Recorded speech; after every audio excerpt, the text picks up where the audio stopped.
Beyond the Wall by Ambrose Bierce. Many years ago, on my way from Hong Kong to New York, I passed a week in San Francisco. A long time had gone by since I had been in that city, during which my ventures in the Orient had prospered beyond my hope. I was rich and could afford to revisit my own country, to renew my friendship with such of the companions of my youth as still lived and remembered me with the old affection. Chief of these, I hoped, was Mohan Dampier, an old schoolmate with whom I had held a desultory correspondence which had long ceased, as is the way of correspondence between men. You may have observed that the indisposition to write a merely social letter is in the ratio of the square of the distance between you and your correspondent. It is a law.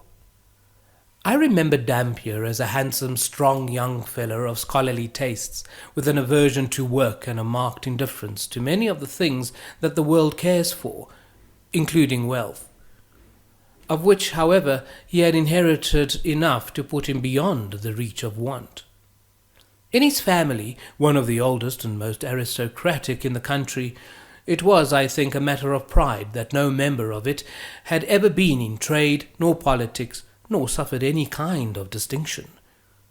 Mohan was a trifle sentimental, and had in him a singular element of superstition, which led him to the study of all manner of occult subjects, although his sane mental health safeguarded him against fantastic and perilous faiths. He made daring incursions into the realm of the unreal without renouncing his residence in the partly surveyed and uncharted region of what we are pleased to call certitude. The night of my visit to him was stormy. The Californian winter was on, and the incessant rain plashed in the deserted streets, or lifted by irregular gusts of wind, was hurled against the houses with incredible fury. With no small difficulty, my cabman found the right place, away out towards the ocean beach, in a sparsely populated suburb. The dwelling, a rather ugly one, apparently stood in the centre of its grounds, which, as nearly as I could make out in the gloom, were destitute of either flowers or grass. 3 or 4 trees, writhing and moaning in the torment of the tempest, appeared to be trying to escape from their dismal environment and take the chance of finding a better one out at sea. The house was a 2-story brick structure with a tower, a story higher at one corner. In a window of that was the only visible light. Something in the appearance of the place made me shudder, a performance that may have been assisted by a rill of rainwater down my back as I scuttled to cover in the doorway. In answer to my note apprising him of my wish to call, Dampier had written, "Don't ring. Open the door and come up." I did so. The staircase was dimly lighted by a single gas jet at the top of the 2nd flight.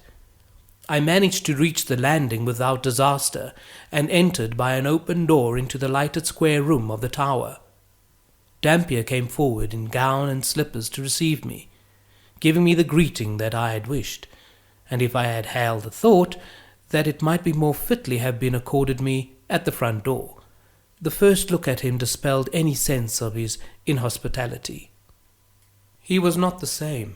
Hardly past middle-aged, he had gone grey and had acquired a pronounced stoop. His figure was thin and angular, his face deeply lined, his complexion dead, white, without a touch of colour. His eyes, unnaturally large, glowed with a fire that was almost uncanny. He seated me, proffered a cigar, and with grave and obvious sincerity assured me of the pleasure that it gave him to meet me. Some unimportant conversation followed, but all the while I was dominated by a melancholy sense of the great change in him. This he must have perceived, for he suddenly said with a bright enough smile, "You are disappointed in me. Non sum qualis eram." I hardly knew what to reply, but managed to say, "Why, really, I don't know. Your Latin is about the same." He brightened again. "No," he said, "being a dead language, it grows in appropriateness. But please have the patience to wait." Where I am going, there is perhaps a better tongue. Will you care to have a message in it?" The smile faded as he spoke, and as he concluded, he was looking into my eyes with a gravity that distressed me. Yet I would not surrender myself to his mood, nor permit him to see how deeply his prescience of death affected me. "I fancy that it will be long," I said, "before human speech will cease to serve our need, and then the need, with its possibilities of service, will have passed." He made no reply, and I too was silent, for the talk had taken a dispiriting turn, yet I knew not now how to give it a more agreeable character. Suddenly, in a pause of the storm, when the dead silence was almost startling by contrast of the previous uproar, I heard a gentle tapping which appeared to come from the wall behind my chair. The sound was such as might have been made by a human hand, not as upon a door by one asking admittance, but rather, I thought, as an agreed signal, an assurance of someone's presence in an adjoining room. Most of us, I fancy, have had more experience of such communications than we could care to relate. I glanced at Dampier. If possibly there was something of amusement in the look, he did not observe it. He appeared to have forgotten my presence, and was staring at the wall behind me with an expression in his eyes that I am unable to name, although my memory of it is as vivid today as was my sense of it then. The situation was embarrassing. I rose to take my leave. At this he seemed to recover himself. "Please be seated," he said. "It is nothing. No one is there." But the tapping was repeated, and with the same gentle, slow insistence as before. "Pardon me," I said. "It is late. May I call tomorrow?" He smiled. A little mechanically, I thought. "It is very delicate of you," said he, "but quite needless. Really, this is the only room in the tower, and no one is there. At least—" He left the sentence incomplete, rose, and threw up a window, the only opening in the wall from which the sound seemed to have come. "See?" Not clearly knowing what else to do, I followed him to the window and looked out. A street lamp some little distance away gave enough light through the murk of the rain, that was again falling in torrents, to make it entirely plain that no one was there. In truth, there was nothing but the sheer blank wall of the tower. Dampier closed the window, and signing me to my seat, resumed his own. The incident was not in itself particularly mysterious. Any one of a dozen explanations was possible, though none has occurred to me. Yet it impressed me strangely, the more, perhaps, from my friend's efforts to reassure me, which seemed to dignify it with a certain significance and importance. He had proved that no one was there, but in that fact lay all the interest, and he proffered no explanation. His silence was irritating, and made me resentful. "My good friend," I said, somewhat ironically, I fear, "I am not disposed to question your right to harbour as many spooks as you find agreeable to your taste, and consistent with your notions of companionship. That is no business of mine. But, being just a plain man of affairs, mostly of this world, I find spooks needless to my peace and comfort. I am going to my hotel, where my fellow guests are still in the flesh." It was not a very civil speech, but he manifested no feeling about it.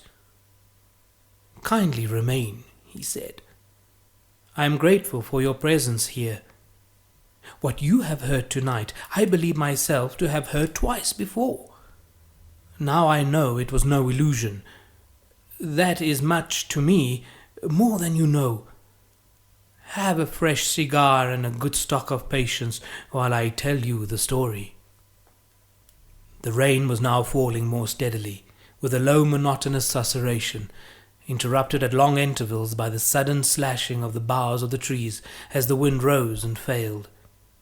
The night was well advanced, but both sympathy and curiosity held me a willing listener to my friend's monologue, which I did not interrupt by a single word from beginning to end. 10 years ago, he said, I occupied a ground-floor apartment in one of the row of houses, all alike, away at the other end of the town, on what we call Rincon Hill. This had been the best quarter of San Francisco, but had fallen onto neglect and decay, partly because the primitive character of its domestic architecture no longer suited the maturing tastes of our wealthy citizens, and partly because certain public improvements had made a wreck of it. The row of dwellings, in one of which I had lived, stood a little way back from the street, each having a miniature garden, separated from its neighbours by low iron fences and bisected with mathematical precision by a box-bordered gravel walk from gate to door. One morning, as I was leaving my lodging, I observed a young girl entering the adjoining garden on the left. It was a warm day in June, and she was lightly gowned in white.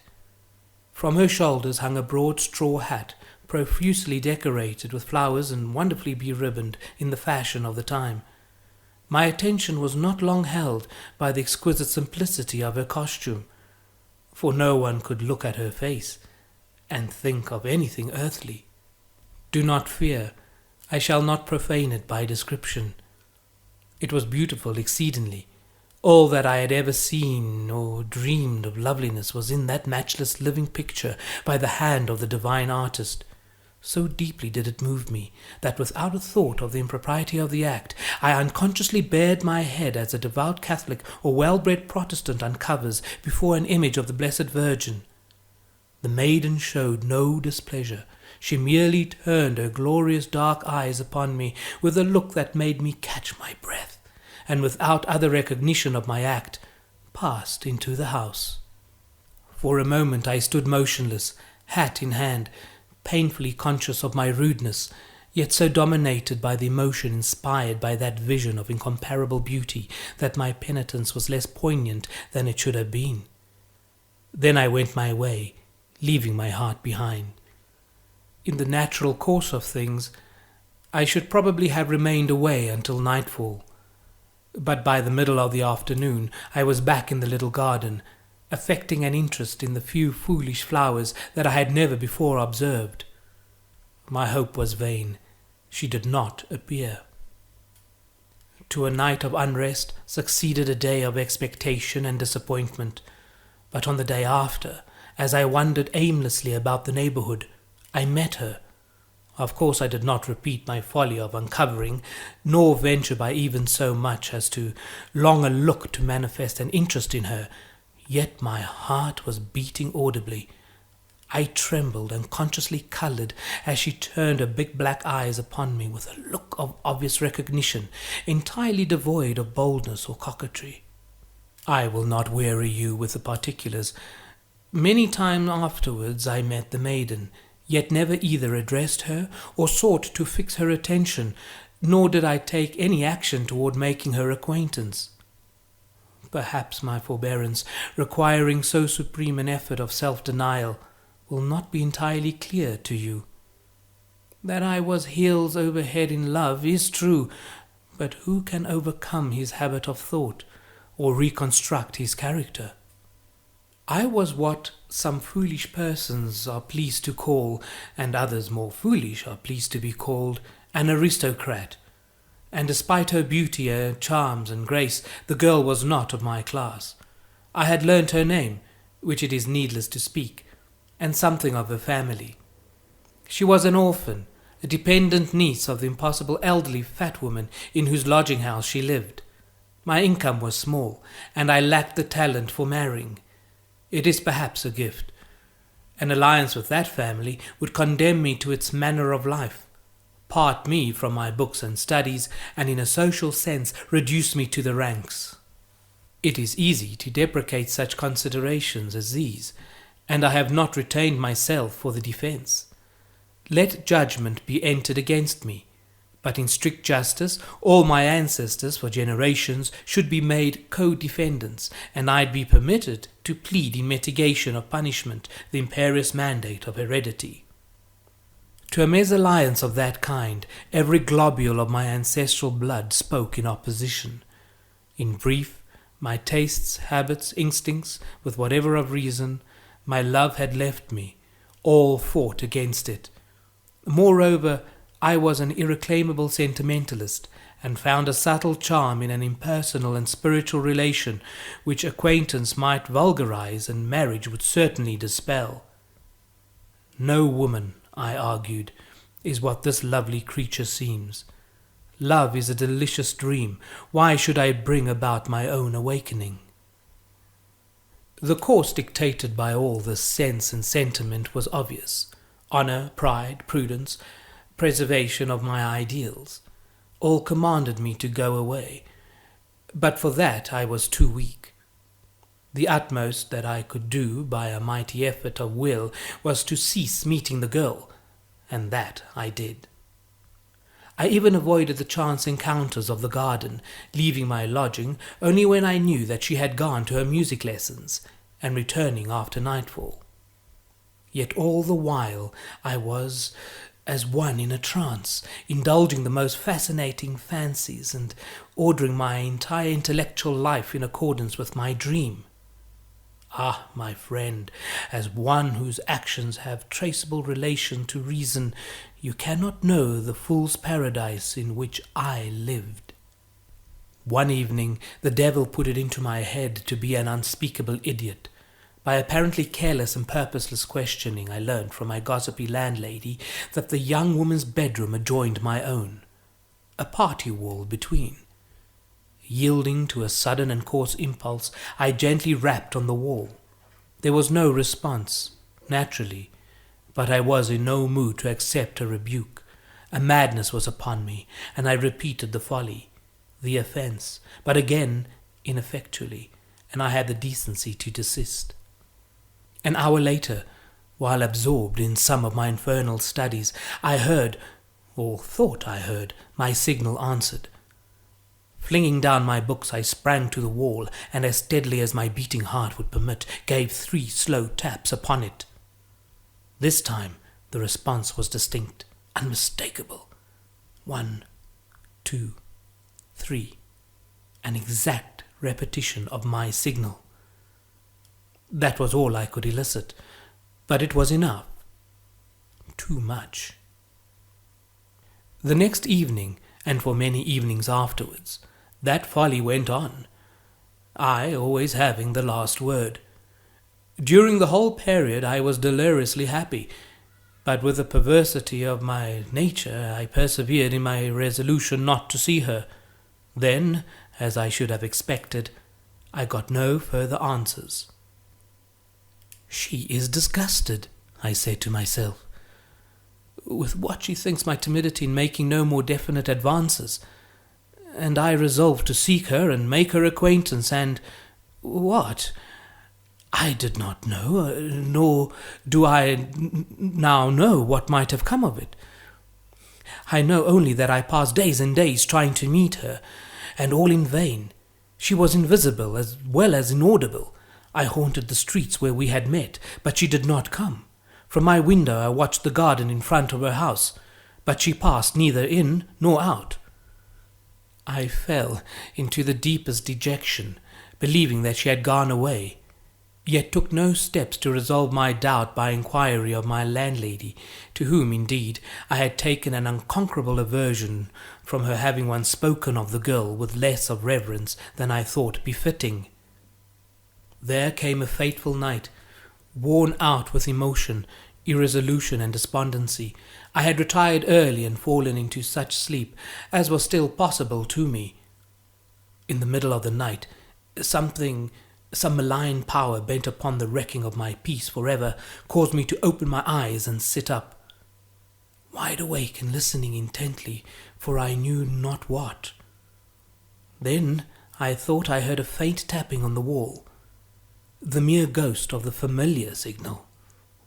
In a few moments it was repeated. 1, 2, 3, no louder than before, but addressing a sense alert and strained to receive it.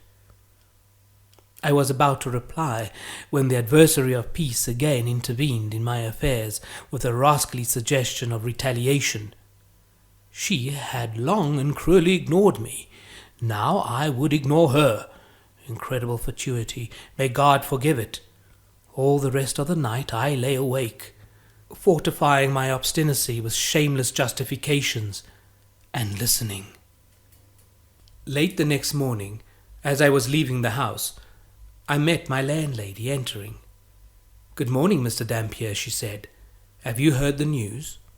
I replied in words that I had heard no news, in manner that I did not care to hear any. The manner escaped her observation. "About the sick young lady next door," she babbled on. "What? You did not know? Why, she has been ill for weeks. And now—" I almost sprang upon her. "And now?" I cried. "Now what?" "She is dead." That is not the whole story. In the middle of the night, as I learnt later, the patient, awakening from a long stupor of a week of delirium, had asked, it was her last utterance, that her bed be moved to the opposite side of the room. Those in attendance had thought the request a vagary of her delirium, but had complied. And there the poor passing soul had exerted its failing will to restore a broken connection, a golden thread of sentiment between its innocence and a monstrous baseness owing a blind, brutal allegiance to the law of self. What reparations could I make? Are there masses that can be said for the repose of souls that are abroad such nights as this, spirits blown about by the viewless winds, coming in the storm and darkness with signs and portents, hints of memory and presages of doom? This is the third visitation. On the first occasion I was too sceptical to do more than verify by natural methods of the character of the incident. On the second, I responded to the signal after it had been several times repeated, but without result. Tonight's reoccurrence completes the fatal triad, expounded by Parapelius Necromantius. There is no more to tell. When Dampier had finished his story, I could think of nothing relevant that I cared to say, and to question him would have been a hideous impertinence. I rose and bade him good night, in a way to convey him a sense of my sympathy, which he silently acknowledged by a pressure of the hand. That night, alone in his sorrow and remorse, he passed into the unknown. That was Beyond the Wall by Ambrose Bierce.